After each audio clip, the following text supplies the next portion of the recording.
happy to have you here at our information session that we're hosting today on the Connecticut Risk Management Program. My name is Jen Plowden. I am the New England Program Manager at the Land Trust Alliance.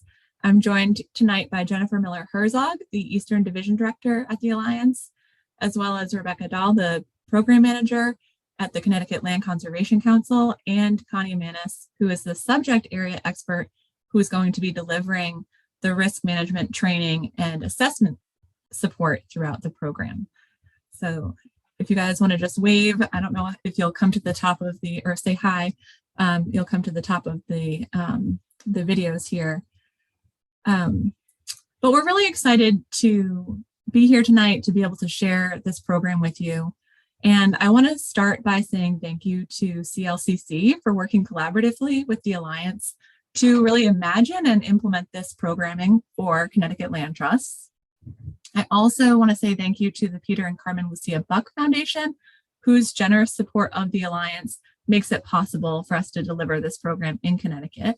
And finally, I want to thank all of you for being here tonight after what, for many of you, I'm sure was already a long and busy day. Thanks for taking time out of your evening routines to learn more about this program.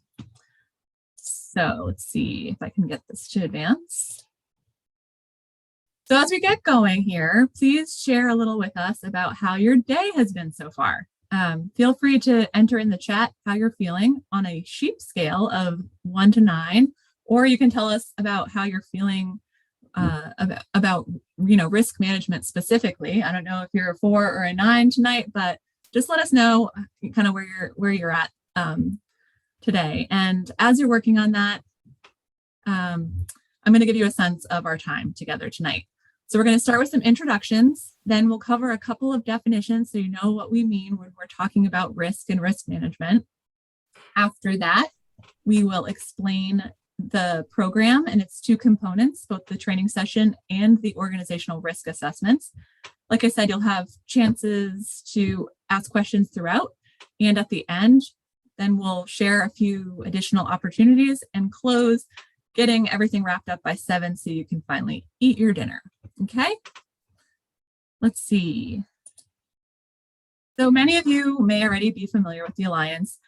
I formerly worked at a small land trust and was on the board of an all-volunteer land trust, both in Maine. And since I started at the Alliance as the New England Program Manager based in Massachusetts earlier this spring in April, my understanding of what the Alliance does has grown exponentially. And so I thought I'd share a little bit more with you about who we are at the Alliance.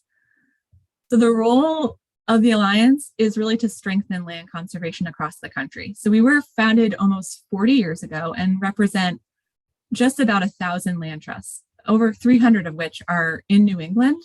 And the goals are really pretty simple. They're to help you protect more land, to build your organization's capacity, to defend the land trust community from threats, and to elevate land conservation as a priority nationwide. So we have a government relations team, for example, that works to expand funding through the Farm Bill and Land and Water Conservation Fund. We also work to defend federal tax incentives for private land conservation and really ensuring that those tools remain viable for land trusts. Many of you may be familiar with Rally, our annual conference that's coming up in a couple of weeks here, but that's really just one component of the educational offerings that we have. We have numerous other webinars offered each year covering topics like fundraising, board development, planning for leadership changes. We have a whole learning center full of additional resources. And in New England, you also have a program manager which is me, working to keep an ear to the ground and stay on top of what the most pressing issues are in our land trust community here. So if you are looking for resources on a particular topic, or if you want to connect with other land trust leaders, or you need help navigating a new situation, please feel free to reach out to me and let me know what's on your mind. So that's the Alliance. And with that, I will hand it over to Rebecca. So hi, everyone. My name is Rebecca Dahl. I'm the program manager for CLCC, or the Connecticut Land Conservation Council in full. As many of you know, and I've been fortunate to meet a good majority of you all. If I haven't met you yet, I hope we can say hi more personally soon. But we at CLCC, we are your boots on the ground here in the state in Connecticut. We're your advocates at the state capitol. And more precisely, what I do as a program manager is help to develop and deliver the various content that we do, like through programs like this, our advancement initiatives, and our advanced collaboration and merger assistance programs. Through advocacy that takes place largely and thanks to our executive director, Amy Blaymore Patterson, who's fortunately not here with us tonight. She is up at the Capitol advocating for more state funding and finding new creative ways to help to get funding and support behind conserving open space. I also wanted to draw attention here. We are a small staff of 2 full-time employees and 3 now part-time, including 2 graduate students who have hung on with us to help us with our advocacy and programming efforts. And thanks to Christina Hayden, our operations manager, our new website is up and running. So there are tons of resources on there. I've highlighted on this slide our Find a Land Trust page because we're so excited. We got our ArcGIS interactive map going.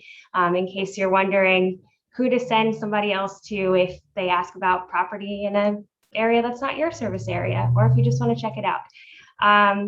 Finally, I just want to reiterate our rallying cry, which is our hashtag Love Your CT Land Trust. We'd love to feature your stories on social media and through our monthly Love Your CT Land Trust e-news. So again, if we haven't had an opportunity to meet, or even if we had, just continue to keep us in the loop. I'd love to chat with you and feature your stories. But with that, I'll pass it right back over, I think, to Connie now. Great, thanks. Well, it is a privilege to be in the room with you, Jen, and you, Rebecca. And look, I'm really thrilled to be here, and actually have had the privilege of working with many of you on this call. So feel lucky about that. Work that we've done together over the years. Thank you for joining us tonight to find out more about this new program. I'll share just a couple of things about myself and where I'm coming from. My educational background is in nonprofit law and management, and I've been working exclusively with land trusts nationwide, but mostly in New England since 2008. Besides this funky straw cowboy getup, I wear a lot of hats, and don't we all? And I'm fortunate to work in what I think is a collection of complementary ways that really provide a unique perspective on and ground my consulting work. So for one thing, I'm a practitioner. I am employed as the executive director of the accredited Kent Land Trust, saving land in my home community with 4 other great staff. So that's a wonderful part of my work. I also coordinate the Litchfield Hills Greenprint Collaborative, which is a regional conservation partnership of 33 different conservation organizations that meet and work together in a loose network, sharing our strengths and our successful strategies. And rounding this out, I consult with many organizations and provide frequent educational workshops and webinars on behalf of the Land Trust Alliance, CLCC, and privately with the consulting. So I specialize in organizational capacity building, including organizational assessment, accreditation, policy and procedures for legal and regulatory compliance, strategic planning, and board building. And if that all sounds pretty dorky, I'll end by saying that I do like to fish, as you see, and also to hike and spend time outdoors with my family and my pets. Maybe that makes me more dorky, I don't know. But anyway, that's me, and I'm going to popcorn pass now to Rebecca. Thanks, Connie. I love the cowboy hat. So I'm going to go ahead and launch a poll here because we've now introduced ourselves and we want to know who you are. This poll is just asking you to select all that apply to you. You can choose multiple answers. So if you're a board member, a land trust volunteer, an executive director, or another staff person from your land trust, And then we want to get to know a little bit more about your land trust in particular. So are you an all volunteer land trust, a staff land trust? Are you accredited, or maybe you're thinking about becoming accredited? And if you have an answer that's other to any of this, or yes and, please feel free to put that in the chat and describe really what brought you here tonight. All right, so let me try this one more time. I realize I think I need to relaunch this. There we go. Okay, so you should now actually have the poll. Apologies for that. And again, you can select all that apply out of these answers here. Now it's moving. Perfect. So I'll give you just about a minute to do that.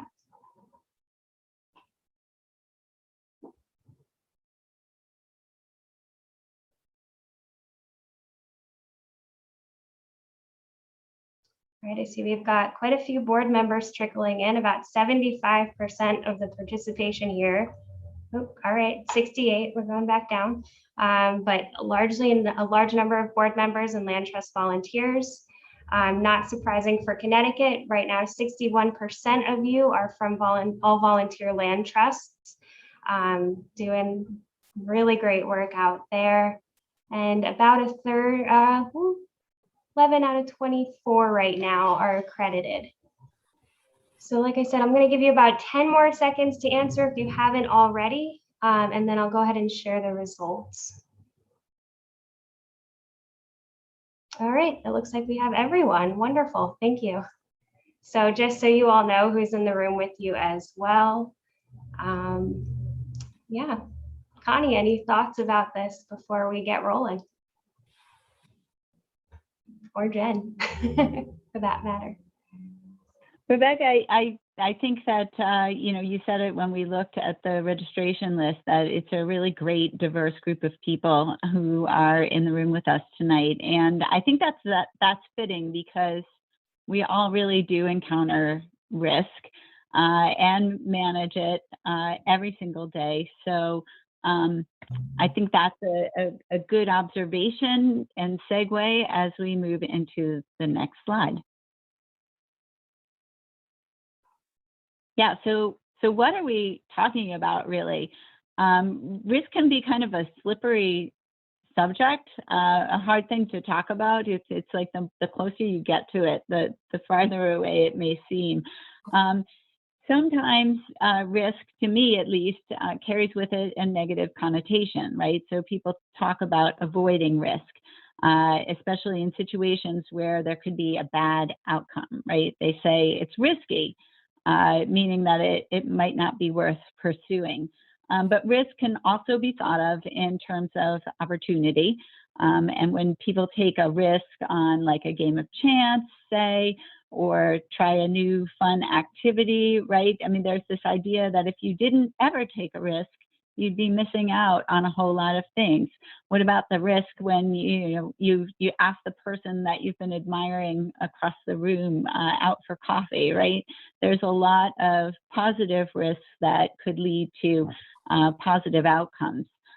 It's not really one way or another risk, bad or good, but really it's about situations where the outcome is not a given, where we can't predict with certainty what will happen. And levels of risk really correlate with those degrees of predictability. So we are going to define risk at the organizational level as the threat or opportunity, really the possibility that a future event or an action may be different from what the leaders of the organization expect. And risk may adversely or beneficially affect the organization's ability to achieve its mission and objectives, which leads into risk management, which Jen will talk about next. Great, thanks, Connie. So then what is risk management, right?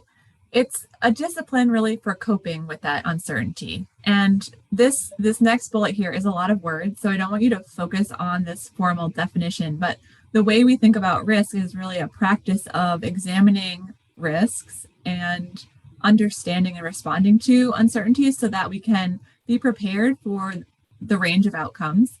so that we can increase the likelihood of desired outcomes, and so we can decrease the likelihood of undesirable outcomes. So I mentioned in my first comments that one of the Alliance's goals is to defend the land trust community from threats. And our conservation defense team at the Alliance has extensive experience creating and defending conservation easements, and they really work to bolster the legal underpinnings of protected land. As a part of that effort, the Alliance led the creation of Terra Firma Risk Retention Group, which is a charitable risk pool that's owned by the participating land trust and insures its members against the legal costs of defending conservation. It was formed in 2011 to help land trusts defend their conserved lands from legal challenges, which, as you can see in this chart here, have really steadily risen over the last decade, with more than 20% of member land trusts filing claims in 2020.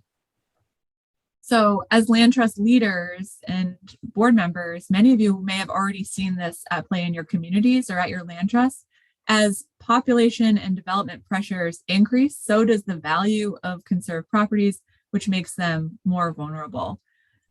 Things like fading memories, successor landowners, and outdated language all contribute to this reality that eventually every land trust is going to face some sort of litigation, which can include the legal challenge of conservation easements. So for those reasons, for the last 5 years, the Alliance has worked with New England land trusts to, or I guess on risk management and record keeping activities.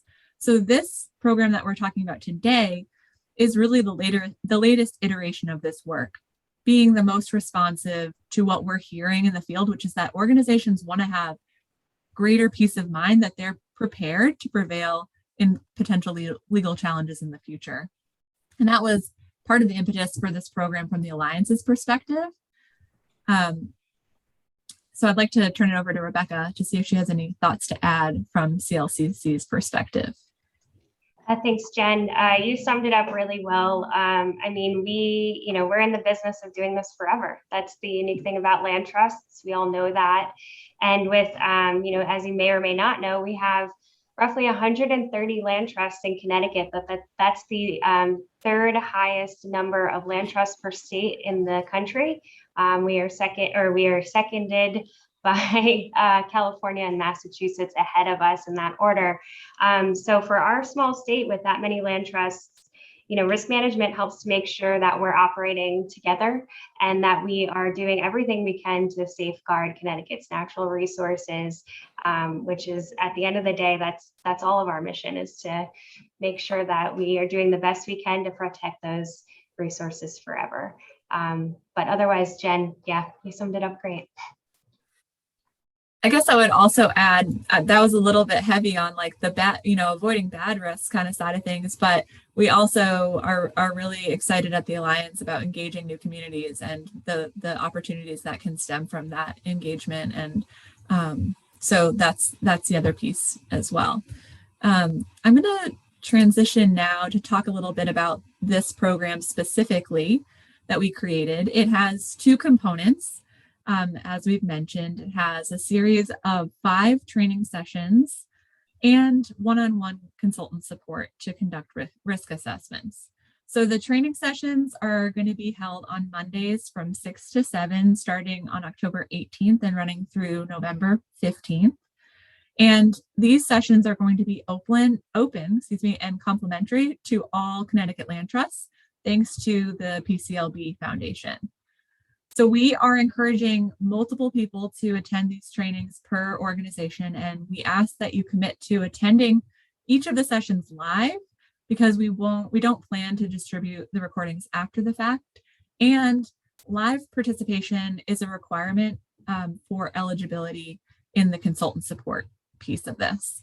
So, and when I say live, not in person, it's all going to be virtual, but we want you to join so we can see everybody's faces and have, back and forth conversation as we learn about these topics. So Rebecca, I don't know if you have the link available to register for the event, but maybe you could throw that, or for the series, but maybe you could throw that into the chat if it's readily available. So that's the training sessions. These training sessions are going to be followed by the opportunity to apply for one-on-one consultant support to work with Connie on a risk assessment. And these are going to take place early next year. Selected land trusts will contribute a small participation fee, but most of the full cost is being substantially underwritten. So it's a really great opportunity to get some one-on-one support. And I'd like to turn it over to you, Connie, now to tell people more about what we have planned. Okay, well, I think first we were going to do a little bit of interactive, thinking about what risks we actually do encounter in land trust work. So that was kind of the thought behind this slide, which certainly looks risky.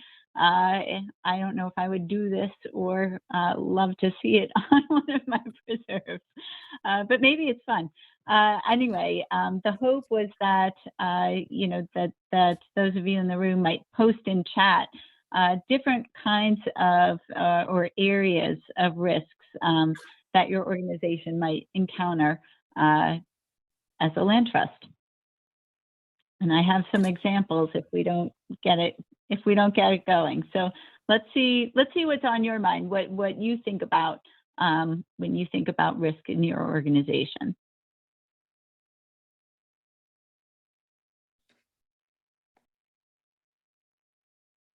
Are you starting to see those sheep again in your mind?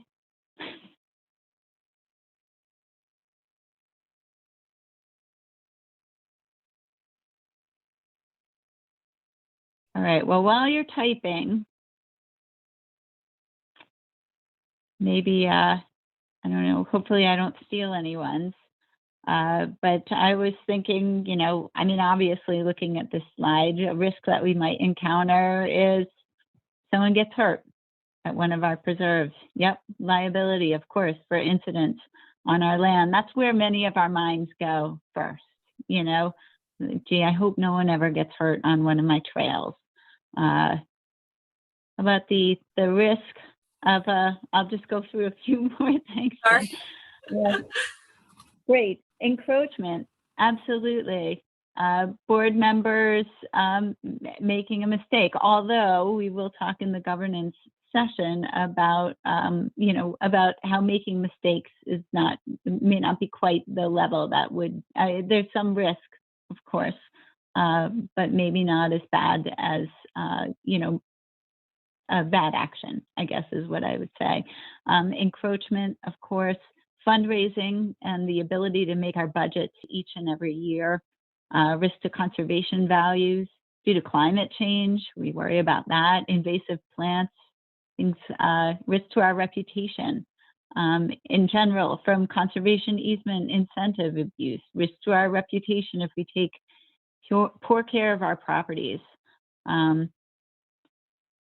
Risk of trespass on our fee properties. They're all over the place, these risks.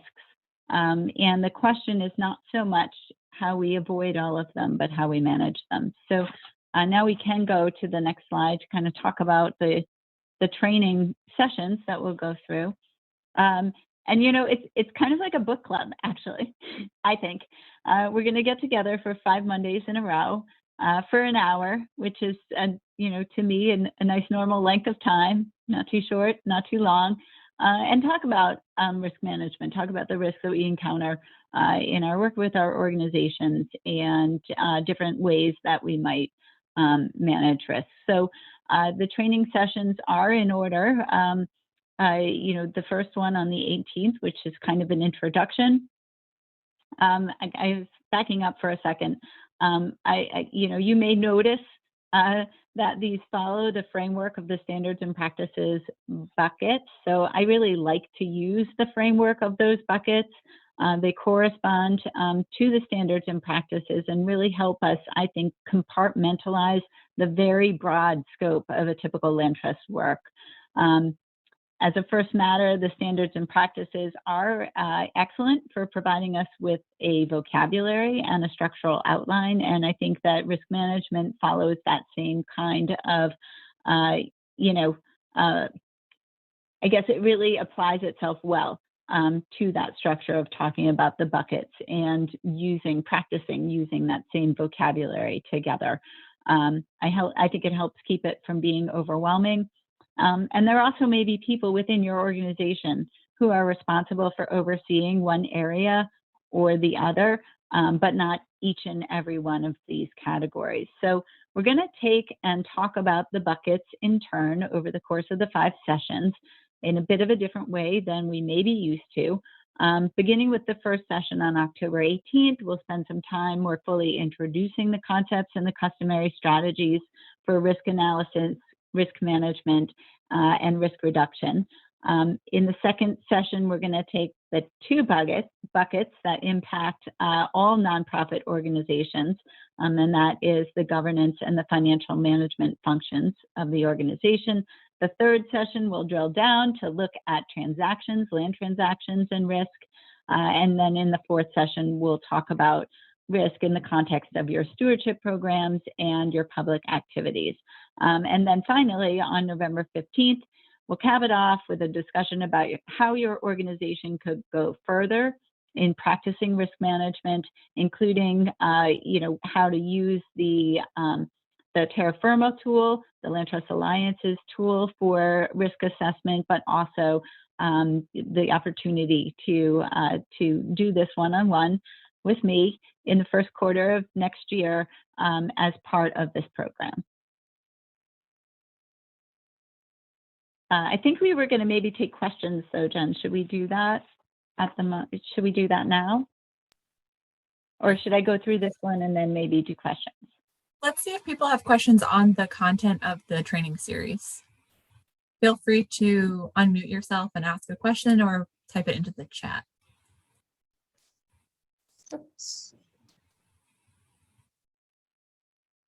Question? So in terms of participation, you described our board situation exactly in terms of certain board members have responsibility for specific buckets. It can be difficult to commit to all, for one individual from a land trust to commit to all 5 Mondays because of other conflicts. So is it possible for somebody who's responsible for a particular area to participate, versus having to have the same individual participate for all 5? So what I would say to that is that the way that the consultant-supported risk assessment works is that there would be a team of people from your board working together on this. Part of that design is so that the institutional knowledge isn't inside one person's head and then, not shared by different members of your leadership. And so, I have to say that our preference would be for people to attend all 5. I think that if there were, one that, a member of your team could not attend, that to me, it would be a question of what makes sense for your organization. If there is somebody from your organization who's really only responsible for one particular area and they, can't make a session that is on the area that they know nothing about, then to me, there isn't like a significant loss of not having that person join the session. But if the person who's responsible for stewardship, say, on your organization can come to all the others but can't come to stewardship, I think that it would be really important for that person, particularly if they were going to be on your assessment team, to to at least check out the recording of that session. So, and I see that I don't know, Rebecca or Jen, if you want to add on to what I've just said, but I also saw that Jen, you were checking into the next question, which was about the Terra Firma discount. Yes, thank you. Sorry, everybody, for boring you with my email. I was just emailing today trying to figure out the answer to this question. And it's a really good one. The way that it's set up right now, going through these series wouldn't qualify for a Terra Firma discount, but we can direct you to some of those free resources that are available that would help you with that. So I can maybe we can include that information in our follow-up email that we send out to folks after this session. Great. Joan has a question. Risk failure to file municipality, state, and federal forms, and risk losing 501c3 status. I think that might have just been a comment to the earlier exercise we were doing and not a question exactly. So are there any other questions about the training sessions themselves?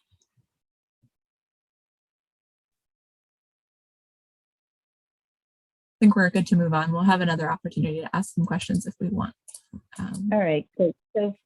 So just to say a tiny bit more about what the consultant-supported assessment will look like, and as an enticement to join us for all 5 sessions. Following session 5, the opportunity will be to apply for this one-on-one work during the first quarter of 2022. So the idea is that I will meet individually with a team of 3 or more people at your organization to examine discrete areas of risk that you wish to focus on, produce an analysis and recommendations for managing risk, and starting to work on making progress towards the desired outcomes with respect to that risk. So that's laid out a little bit more on this slide, and I guess if we have questions about that, we can take those now.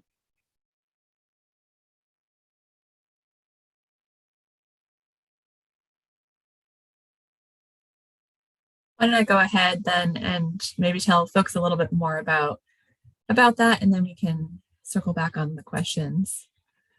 So I wanted to tell you a little bit about what the application process will look like for the risk assessment opportunity. So this is going to be open to any land trust that has participated in all 5 of the training sessions, like we've been discussing, and wants to go a little bit further and pursue the actual risk assessment process. And like we said, we're really looking for that live participation. We're not going to be distributing the recordings afterward as a substitute, generally speaking. So this is going to be an opportunity, like Connie said, for 3 or more people from your land trust to delve deeper and help your organization understand and balance risk. It includes 10 hours of one-on-one support from Connie, which is a value of over $1,500 and is being offered at a significantly reduced rate. Like I mentioned, land trusts will pay 20% to 1/3 of the total cost, depending on their membership with the Alliance and CLCC. So really great value here. The applications are going to open in early November, which is in the middle of our program. And we're opening them then to give you a sense of the types of questions that we'll be asking so you can start preparing your applications.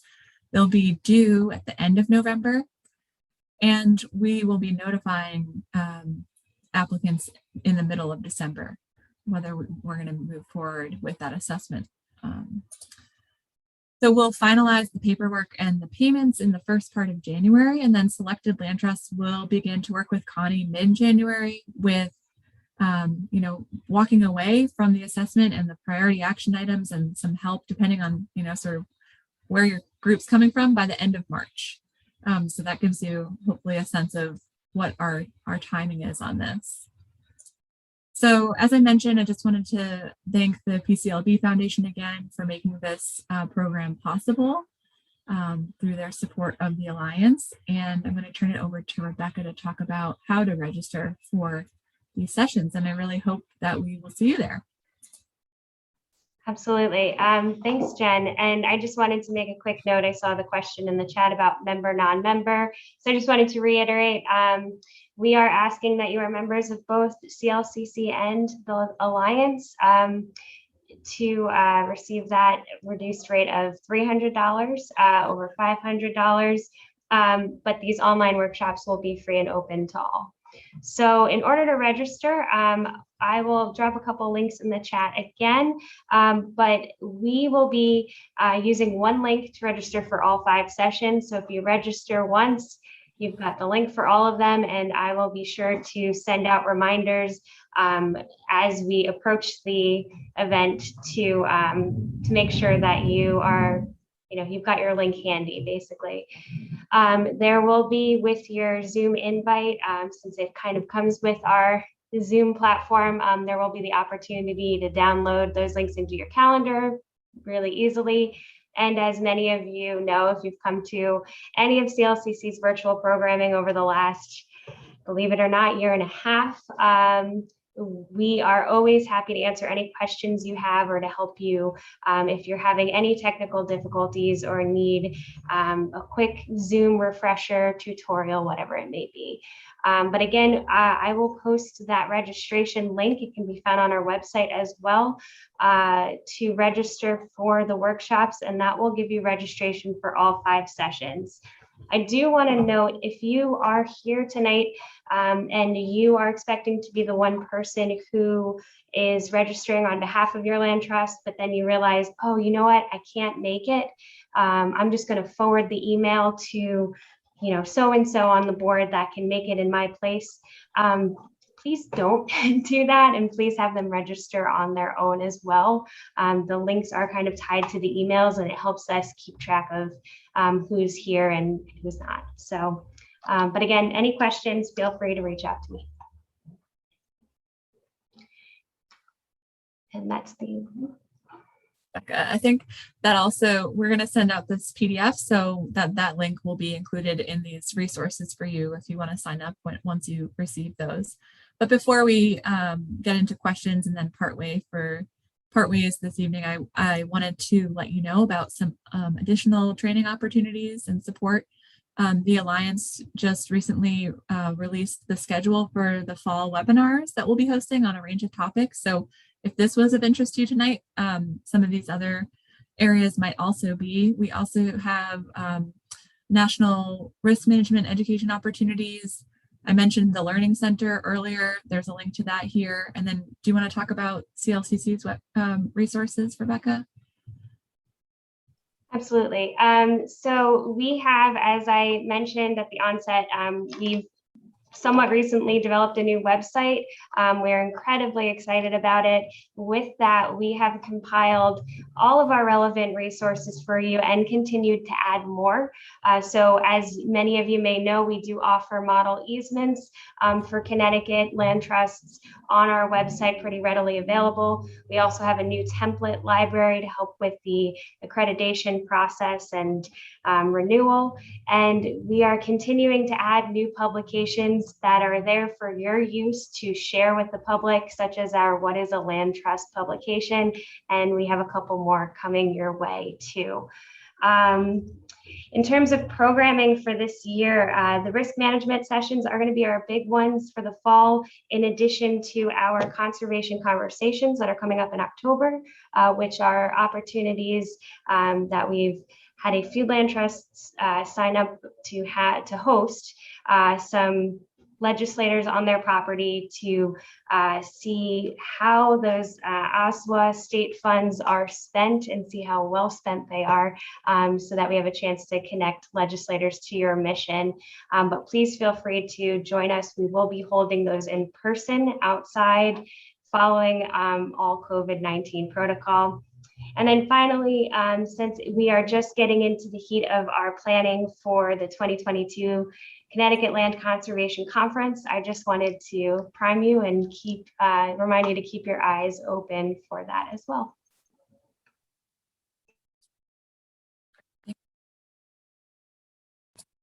Okay, so that is all we had prepared. I'm going to leave this slide up with our contact information in case you want to jot it down, but let's open the floor to questions. Feel free to unmute yourselves or, oops, sorry. Or feel free to put questions right into the chat. But I'll leave this up for a minute or two and then we can take it down and look at each other instead.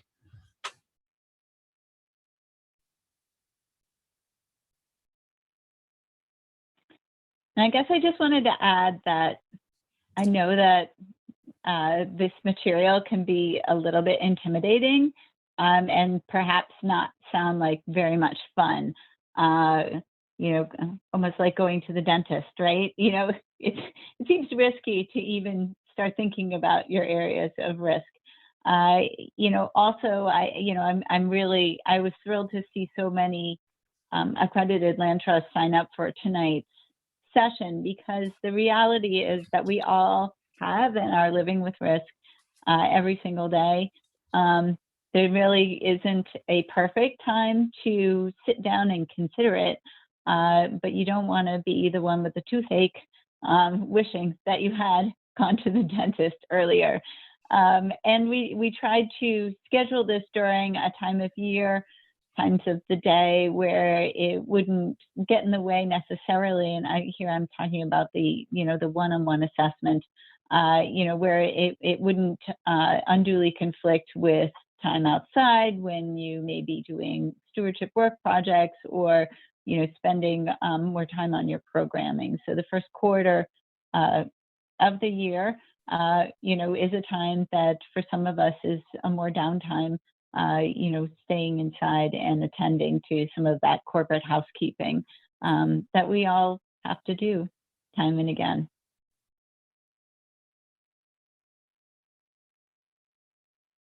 I'm going to take down these slides. Each other. If I can just actually address a question I did get sent directly to me, others may be wondering this as well. The question was around if you're ineligible or I'm sorry, if you're unable to attend one of the sessions, does that mean that you cannot come to all four, the other four, or any of the others? And no, you can come to the other sessions. What we are asking is that at least one representative from your land trust is present at all five. And we would, you know, of course, want you to talk to one another and exchange information about this. And those, that commitment for all five will be required for the application process for one-on-one assessment. Hopefully I answered that.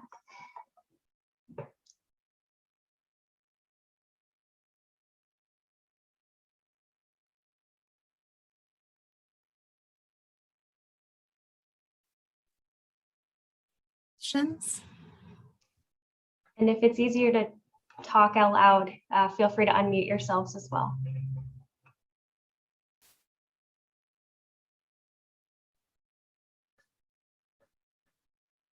Okay, well, I don't think we have to stay on until 7 just for the sake of it. So if we don't have any other questions, we can wrap up. But I would just encourage you all to reach out to us if you have any, you know, thoughts that come up while you're making dinner and getting up. It looks like we have someone raising their hand. Yeah, just one final question. So the idea would be for us, for the individual land trust to assess interest and make sure we've got a small group able to commit.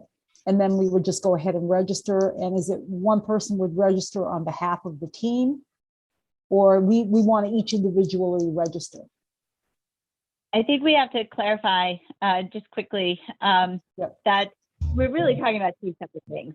So the 5 sessions is free, is open to anyone. I mean, theoretically, you know, any of you who aren't particularly interested in doing the one-on-one work are welcome to come, and hopefully we get a lot out of it. And so, you know, those 5 sessions happening beginning October 18th are, you know, yours to come to, whether or not you go further.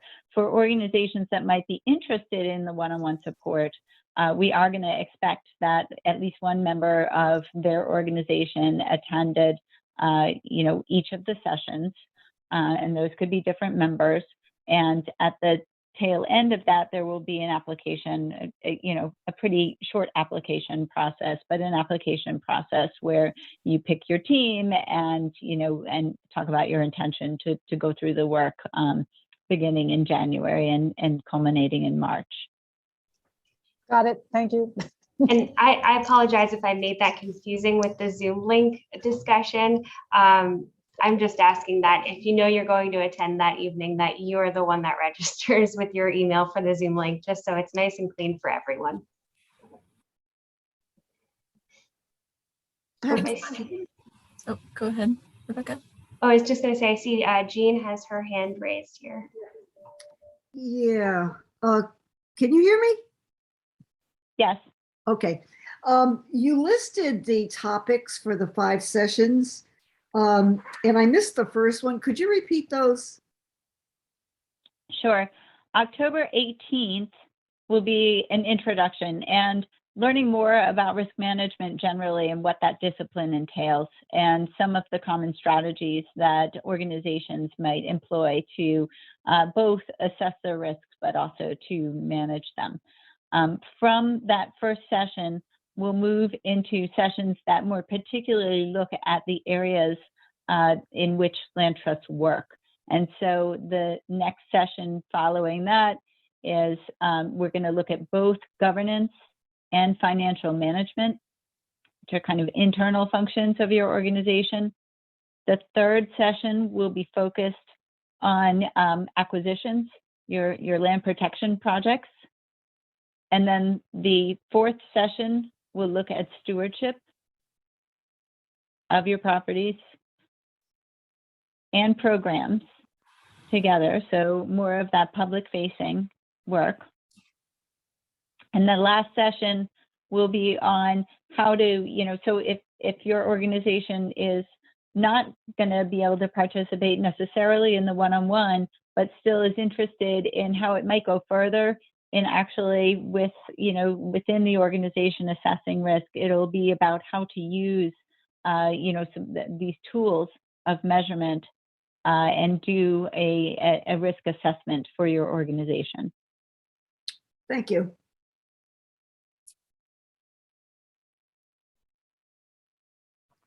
Thanks for putting those in the chat, Rebecca.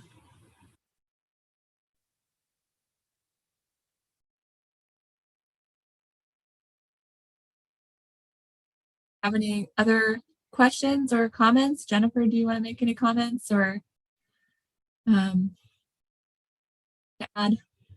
No, just thanks everyone for being here. I think we're just thrilled to be able to offer this program and to provide this opportunity. And I hope that it may suit some of your needs and interests moving ahead. And I'm just also delighted that we have Rebecca and Jen and Connie partnering on bringing this. So thanks for the time tonight. Ada, Okay. Thanks for your comment. We're looking forward to seeing you too, and I hope to see many of you come October 18th.